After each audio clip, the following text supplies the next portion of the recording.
इस वीडियो को लाइक करें, हमारे चैनल को सब्सक्राइब कर बेल आइकन जरूर प्रेस करें हमारी न्यू वीडियो सबसे। રાજકોટના લોકોને પડી રહેલી હાલાકીનો આવ્યો અંત। શહેરનું રેલવે નગર બ્રિજ મનપા દ્વારા મૂકવામાં આવ્યો ખુલ્લો। બ્રિજ રિપેરિંગ કામમાં કેટલા રૂપિયાનો થયો ખર્ચ, જુઓ શું કહી રહ્યા છે મનપાના મેયર નયનાબેન પીઠડિયા।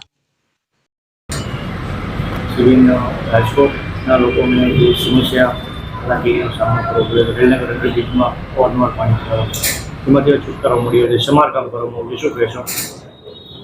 રેલનગરનો અંડરબ્રિજ છે એની અંદર ભૂગર્ભમાંથી તળમાંથી ઊંડો કરેલો એનામાંથી પાણી આવતું હતું।